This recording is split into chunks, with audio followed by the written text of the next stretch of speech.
A lo largo de la historia de la humanidad, la gente ha esperado con ansias la venida del Redentor. Después de la caída, nuestros primeros padres, Adán y Eva, pensaron que Caín, su hijo primogénito, sería el libertador prometido. A Abraham se le dio la promesa de que a través de su hijo Isaac, todas las naciones de la tierra serían bendecidas. A David se le prometió un hijo que, si era fiel a Dios, sería establecido para siempre.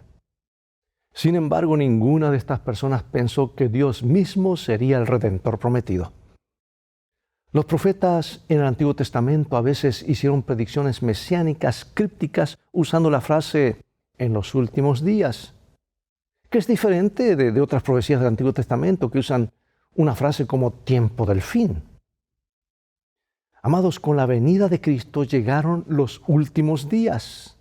Y después de un largo periodo de tiempo, que a veces se llama el periodo intertestamental o intertestamentario, Dios habló una vez más. Y esta vez, sin embargo, habló de la manera más clara y cualitativa, de la manera más superior a través de Jesucristo. Cristo es igual a Dios, porque Él es la huella exacta del ser mismo de Dios. Y siendo divino, también es el creador, así como el sustentador del universo. Yo sé que alguien se podría preguntar, pues, si Cristo es igual a Dios, ¿cómo puede Pablo, hablando en nombre del Padre, escribir de Jesús, «Tú eres mi Hijo, hoy te he engendrado»? ¿Implica eso que Jesús fue engendrado de alguna manera y no eterno? Este es el tema que estudiaremos, así que ve por tu Biblia y ya regresaré.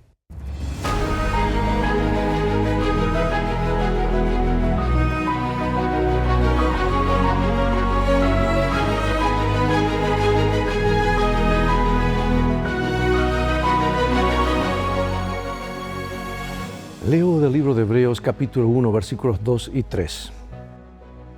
En estos postreros días nos ha hablado por el Hijo, a quien constituyó heredero de todo, y por quien asimismo hizo el universo, el cual, siendo el resplandor de su gloria y la imagen misma de su sustancia, y quien sustenta todas las cosas con la palabra de su poder, habiendo efectuado la purificación de nuestros pecados por medio de sí mismo, se sentó a la diestra de la majestad en las alturas.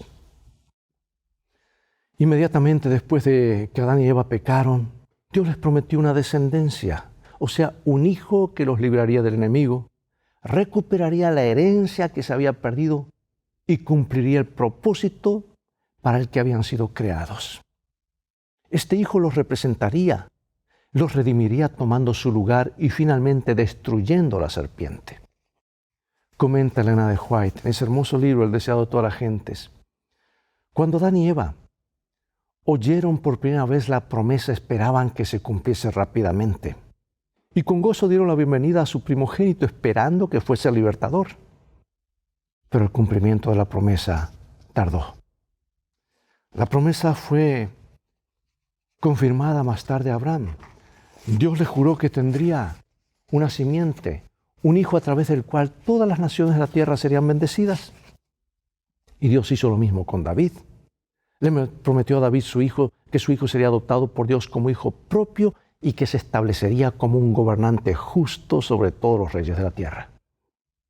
Sin embargo, lo que ni Adán, ni Eva, ni Abraham, ni David posiblemente nunca se imaginaron era que su hijo redentor sería Dios mismo. Bueno, el primer párrafo de Hebreos revela que Pablo creía que estaba viviendo en los postreros días.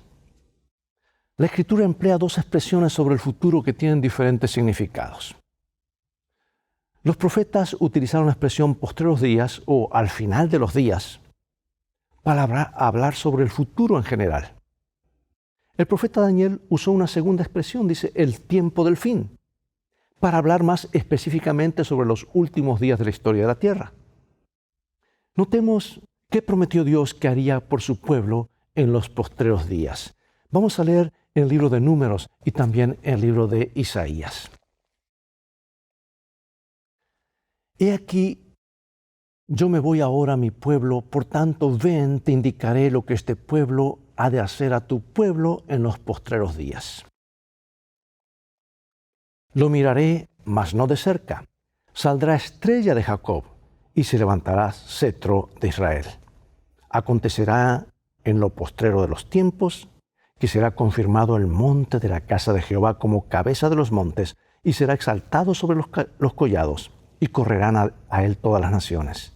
Y vendrán muchos pueblos, y dirán, venid, y subamos al monte de Jehová, a la casa del Dios de Jacob, y nos enseñará sus caminos, y caminaremos por sus sendas. Porque de Sión saldrá la ley, y de Jerusalén la palabra de Jehová. Varios profetas del Antiguo Testamento anunciaron que en los postreros días Dios levantaría un rey que destruiría a los enemigos de su pueblo y que los atraería a las naciones. A todas las naciones los atraería a Israel. Y Pablo dice que estas promesas se cumplieron en Jesús. Él derrotó a Satanás y atrajo a todas las naciones hacia sí mismo. Y en este sentido, entonces, ha comenzado el tiempo del fin, porque Jesús ha cumplido las promesas de Dios. Nuestros padres espirituales murieron en la fe. Vieron y saludaron las promesas desde lejos, pero no las recibieron. Nosotros, por otro lado, hemos visto su cumplimiento en Jesús. Pensemos por un momento en las promesas de Dios y en Jesús. El Padre prometió que resucitaría a sus hijos.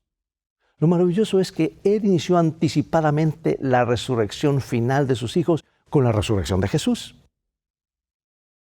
El Padre también prometió una nueva creación y ha comenzado a cumplir esa promesa al crear una nueva vida espiritual en nosotros. Prometió también que establecería su reino final. Y Él inauguró ese reino al librarnos del poder de Satanás e invistiendo a Jesús como nuestro gobernante. Sin embargo, esto es solo el comienzo. Lo que el Padre comenzó a hacer en la primera venida de Jesús lo completará en la segunda. Observa todas las promesas que Dios cumplió en el pasado. ¿Cuánto debería ayudarnos esto a confiar en las promesas que aún no se han cumplido? Dios es fiel, amados. Se cumplirán sus promesas, porque su palabra permanece para siempre. Pasemos a ver ahora la forma como Dios nos ha hablado. Vamos a Hebreos capítulo 1, versículos 1 al 4. Dios, habiendo hablado muchas veces y de muchas maneras en otro tiempo a los padres, por los profetas, en estos postreros días nos ha hablado por el Hijo. Ve, aquí habla de los postreros días, a quien constituyó heredero de todo y por quien asimismo hizo el universo, el cual, siendo el resplandor de su gloria y la imagen misma de su sustancia, y quien sustenta todas las cosas con la palabra de su poder, habiendo efectuado la purificación de nuestros pecados por medio de sí mismo, se sentó a la diestra de la majestad en las alturas, hecho tanto superior a los ángeles, cuanto heredó más excelente nombre que ellos. Pregunto, ¿cuál es la idea central de estos versículos? Estos versículos son una sola y extensa oración en el griego original, y se ha argumentado que es la más hermosa de todo el Nuevo Testamento, desde el punto de vista retórico y artístico, por supuesto. Y su principal afirmación es que Dios nos ha hablado en su Hijo Jesús.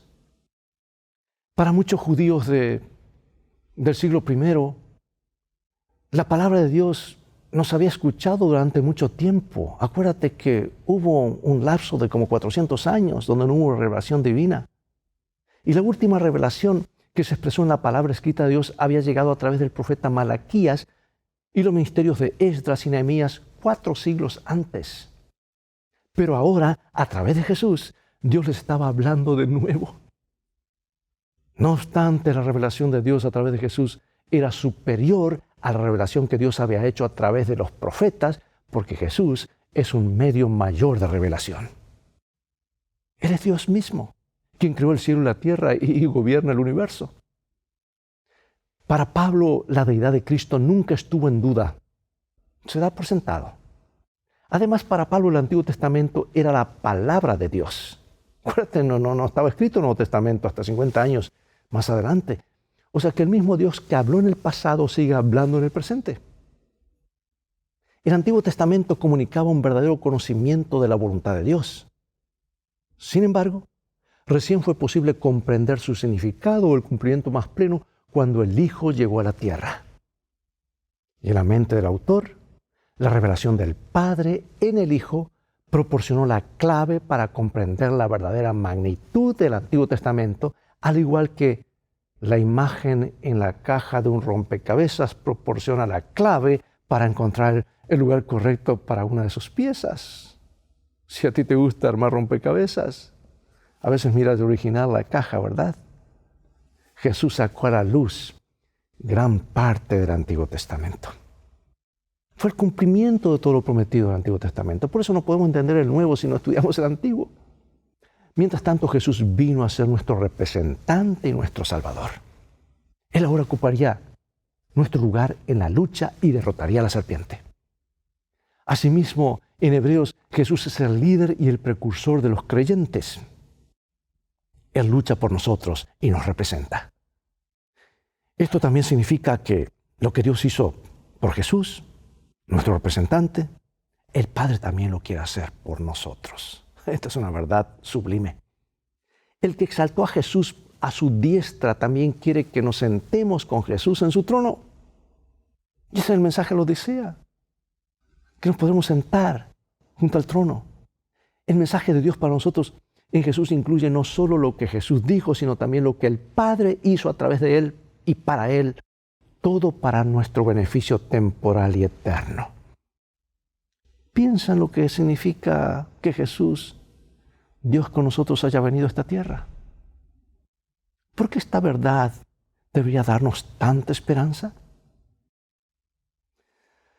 Leeré nuevamente parte de lo que leí hace un momento para destacar algunas cosas que este pasaje nos dice acerca de Jesús. Hebreos 1, 2 al 4. Dice: en estos postreros días nos ha hablado por el Hijo, a quien constituyó heredero de todo y por quien asimismo hizo el universo, el cual, siendo el resplandor de su gloria y la imagen misma de su sustancia, y quien sustenta todas las cosas con la palabra de su poder, habiendo efectuado la purificación de nuestros pecados por medio de sí mismo, se sentó a la diestra de la majestad en las alturas, hecho un tanto superior a los ángeles, cuanto heredó más excelente nombre que ellos.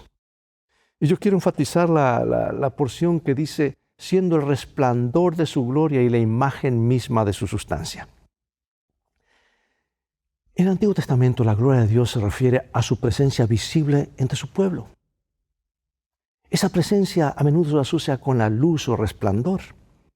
Y las Escrituras nos informan que Jesús es la luz que vino a este mundo para revelar la gloria de Dios. Piensa, por ejemplo, en cómo se manifestó Jesús en la transfiguración, Mateo 17:2. Y se transfiguró delante de ellos y resplandeció su rostro como el sol y sus vestidos se hicieron blancos como la luz. Así como el sol no se puede percibir salvo por el resplandor de su luz, a Dios lo conocemos a través de Jesús. Desde nuestra perspectiva, los dos son uno. Debido a que la gloria de Dios es la luz misma, no hay diferencia en realidad entre Dios y Jesús, así como no hay diferencia entre la luz y su resplandor. O sea que Hebreos también dice que Jesús es la expresión exacta de la naturaleza o sustancia del Padre. La pertinencia de la metáfora es que hay una correspondencia perfecta en el ser, o sea, la esencia entre el Padre y el Hijo. Ten en cuenta que los seres humanos llevan la imagen de Dios, pero no su esencia. No obstante, el Hijo comparte la misma esencia con el Padre. Por lo tanto, no es de extrañar que Jesús dijera, el que me ha visto a mí, ha visto al Padre. Y yo pregunto, ¿por qué es tan bueno que Jesús nos revele el carácter y la gloria del Padre? ¿Qué nos dice Jesús sobre cómo es el Padre?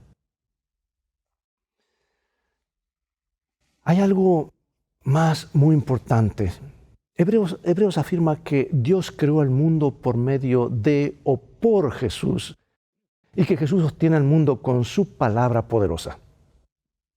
Dado que en el Antiguo Testamento el Señor aseveró que Él creó el mundo solo y que por Él es el único y que Él es el único Dios, pregunto, ¿cómo podemos conciliar esta afirmación con las declaraciones del Nuevo Testamento de que Dios creó el universo por medio de Jesús? Voy a leer algunos textos en Isaías 44, Nehemías 9, voy a compararlos. Y nos dice así: Así dice Jehová tu Redentor, que te formó desde el vientre. Yo Jehová, que lo hago todo, que extiendo solo los cielos, que extiendo la tierra por mí mismo. Porque así dijo Jehová que creó los cielos, Él es Dios, el que formó la tierra, el que la hizo y la compuso. No la creó en vano para que fuese habitada, la creó. Yo soy Jehová y no hay otro Dios. Tú solo eres Jehová. Tú hiciste los cielos y los cielos de los cielos, con todo su ejército, la tierra y todo lo que está en ella, los mares y todo lo que hay en ellos. Y tú vivificas todas estas cosas, y los ejércitos de los cielos te adoran. ¿Sabes que algunos piensan que Jesús fue el instrumento a través del cual Dios creó? Esto no es posible. En primer lugar, para Pablo, Jesús es el Señor que creó el mundo, no fue un ayudante. Hebreos 1:10 dice que Jesús es el Señor que creó la tierra y los cielos. Y Pablo también le aplica a él lo que dice Salmo 102, 25 al 27 acerca del Señor. Yahvé, o sea, Jehová es creador. En segundo lugar, Hebreos 2:10 dice que el universo fue creado por causa de o por medio del Padre, exactamente las mismas expresiones que se aplican a Jesús en Hebreos 1:2. O sea que el Padre creó y Jesús creó. Y existe una concordancia perfecta entre el Padre y el Hijo en propósito y actividad. Esto es parte del misterio de la Trinidad. Jesús creó, Dios creó, pero hay un solo creador, Dios, lo que implica que Jesús es Dios. Entre tanto, Hebreos 4:13 muestra que Jesús también es juez. Su autoridad para gobernar y juzgar deriva del hecho de que Dios creó todas las cosas y sostiene el universo. Y este es el punto de conflicto sobre el punto final del conflicto, asunto de adoración, y la adoración está basada solamente en aquel que creó. Es por eso que está el ataque contra el sábado. No es más que un día, hermanos, es un ataque frontal porque habla de que Dios es el creador, el único que merece adoración. Hebreos 1 y Colosenses 1 afirman que Jesús también sostiene el universo. Este acto sustentador probablemente incluye la idea de orientación o dirección. La palabra griega ferón, o sea, sostenedor, o sostener, conducir, se usa para describir el viento que impulsa una barca o a Dios guiando a los profetas. Por ende, en un sentido real, Jesús no solo nos creó, sino que también nos sostiene. Ferón, ¿verdad? Cada respiración, ¿lo has notado? Cada latido, hermanos, cada momento de nuestra existencia se encuentra en Él. Es esa energía que viene del trono de Dios que nos mantiene con vida. Jesús, el fundamento de toda la existencia creada. Hechos 17:28. Porque en Él vivimos y nos movemos y somos, como algunos de vuestros propios poetas también han dicho, porque el linaje suyo somos. Bueno, ¿qué nos dice acerca de Jesús y su poder? Luego piensa en las implicaciones de ese mismo Jesús muriendo en la cruz por nuestros pecados. ¿Qué nos enseña esta verdad sobre el carácter abnegado de nuestro Señor? Bueno, el versículo 5 presenta las siguientes palabras del Padre a Jesús. Hebreos 1:5. Mi hijo eres tú, yo te he engendrado hoy. Y la pregunta es, ¿qué significa que Jesús fue engendrado y cuándo sucedió esto? Aquí es donde algunos se confunden y erran. Consideran que Jesús fue un ser creado. Y es más, aún dentro de nuestro pueblo hay gente que dice, grandes teólogos dicen, que en algún momento de la eternidad Dios creó al Hijo en algún momento. Hermanos, Jesús fue engendrado en el sentido de que fue adoptado por Dios como el Mesías príncipe prometido, el Hijo de David. No un ser creado por los ángeles, sino no merecería adoración. El concepto de que al heredar el trono, el gobernante era adoptado por la deidad era común en el mundo greco-romano y en Oriente. Y esto daba legitimidad al gobernante y autoridad sobre su imperio. Sin embargo, Dios le prometió a David que su hijo sería el verdadero gobernante legítimo de todas las naciones, porque él adoptaría al hijo David como su hijo propio. Y mediante este proceso, el rey davídico se convertiría en el protegido de Dios y en su heredero. Dios derrotaría a sus enemigos y le daría las naciones como herencia. Como podemos leer en Romanos 1, en Hechos 13, Jesús fue dado a conocer públicamente como el Hijo de Dios. El bautismo, por ejemplo, la transfiguración de Jesús fueron momentos en los que Dios identificó y anunció a Jesús como su Hijo. Este es mi Hijo amado, a él oíd. Sin embargo, según el Nuevo Testamento, Jesús se convirtió en el Hijo de Dios con poder cuando resucitó y se sentó a la diestra de Dios. Fue en ese momento que Dios cumplió su promesa hecha a David de que su hijo sería adoptado como el Hijo de Dios y su trono sobre las naciones se establecería para siempre. Por lo tanto, no era César, símbolo de Roma, el legítimo Hijo de Dios, príncipe de las naciones, sino Jesucristo. La palabra engendrado, aplicada a Jesús, se aplica a su entronización. Se refiere al comienzo del gobierno de Jesús sobre las naciones, no al comienzo de su existencia, pues Jesús siempre ha existido. Nunca hubo un momento en que Jesús no existiera. Él es Dios, por eso merece adoración.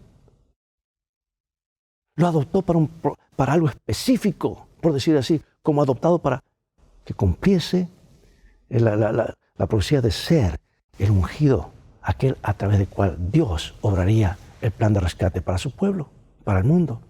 De hecho, Hebreos 7:3 dice que Jesús no tiene principio de días ni fin de vida, porque es eterno. Por lo tanto, la idea de Jesús como el Hijo unigénito de Dios no tiene relación con la naturaleza de Cristo como deidad, sino con su papel en el plan de salvación, ya que Cristo hizo realidad todas las promesas del pacto. Espero que este tema nos quede claro, amados, porque hay tanta gente que anda dudando de la divinidad de Jesús. Finalizaré con una cita inspirada y algunas preguntas de reflexión. Leo el libro Deseado de toda la gente, es un libro clásico, hermoso. Dice, y las palabras dichas a Jesús a orillas del Jordán, este es mi Hijo amado en quien tengo complacencia, abarcan a toda la humanidad. Dios habló a Jesús como nuestro representante. No obstante, todos nuestros pecados y debilidades no somos desechados como inútiles. Él nos hizo aceptos en el amado. La gloria que descansó sobre Jesús es una prenda del amor de Dios hacia nosotros. La luz que cayó desde los portales abiertos sobre la cabeza de nuestro Salvador caerá sobre nosotros mientras oramos por ayuda para resistir la tentación. La voz que habló a Jesús dice a toda alma creyente, este es mi Hijo amado en quien tengo complacencia. Al mirar Hebreos 1, amados, nos damos cuenta de que Pablo incluyó mucha teología. Es necesario un cristianismo afectuoso, devocional y orientado hacia la aplicación. Sin embargo, nuestra ortopraxia, o sea, nuestra práctica, se deriva de nuestra ortodoxia, o sea, de nuestras creencias. Una teología sólida sentará las bases para un buen estilo de vida cristiano, ¿no crees? ¿Crees que hoy tenemos que equilibrar nuestra teología con nuestra praxis cristiana? Yo creo que sí. Y si es, ¿cómo podemos lograrlo? ¿Cómo podemos discernir incluso hoy entre nuestro bagaje religioso y cultural y la verdad bíblica? En una época en la que la autoridad, tanto en la cultura como en la iglesia, está en crisis, ¿cómo nos guía Hebreos 1? La venida de Jesús a esta tierra como el Hijo de Dios cumplió varias funciones al mismo tiempo. En primer lugar, como el divino Hijo de Dios, Jesús vino a revelarnos al Padre. Y a través de sus actos y sus palabras, Jesús nos mostró cómo es realmente el Padre y por qué podemos confiar en Él y obedecerle. Jesús también vino como el Hijo prometido de David, Abraham y Adán, a través de quien Dios había prometido que derrotaría al enemigo y gobernaría el mundo. Por lo tanto, Jesús vino a ocupar el lugar de Adán a la cabeza de la humanidad y cumplió el propósito original que Dios tenía para ella. Jesús llegó a ser el gobernante justo que Dios siempre quiso que tuviera este mundo. Bueno, hemos aprendido esta lección, que una mejor comprensión de las palabras y acciones de Jesús nos ayuda a entender mejor a Dios, el Padre. ¿De qué manera práctica enriquece tu relación con el Padre el hecho de comprender mejor la naturaleza de Jesús? Aprendimos que la forma en que Dios habló y trató a Jesús es la forma en que quiere que hablemos y quiere tratarnos a nosotros. Quiere hablarnos y tratarnos a nosotros. Por eso pregunto, ¿qué nos dice eso sobre cómo nosotros debemos tratar a los demás? Reflexiona en la importancia de la deidad eterna de Cristo. Y una pregunta más. ¿Qué perdemos si creemos que Jesús de alguna manera era un ser creado como nosotros, pero que fue a la cruz? Compara este pensamiento con la realidad de que Cristo era el Dios eterno y él mismo fue a la cruz. ¿Cuál es la gran diferencia entre las dos ideas? ¿En qué medida dar gloria a Dios forma parte de la verdad presente y del mensaje de los tres ángeles? Muchas preguntas, ¿verdad? Dios nos ayuda a reflexionar e ir con fe hacia el autor y consumador de nuestra fe. Oremos. Padre nuestro que estás en el cielo, gracias te damos porque, aunque no comprendemos en tu total plenitud, y será el tema de estudio por la eternidad, acerca de cómo Dios mismo vino a esta tierra, tomó nuestra naturaleza para alcanzarnos y llevarnos, devolvernos todo lo que el diablo nos ha robado. Ayúdanos a confiar, a rendir nuestra vida en servicio a ti, en gratitud y alabanza.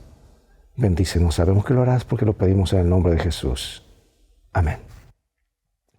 Bien, amados, es todo el tiempo que tenemos por hoy. Ha llegado el momento de despedirnos. Será hasta el próximo programa de la serie Lecciones de Vida.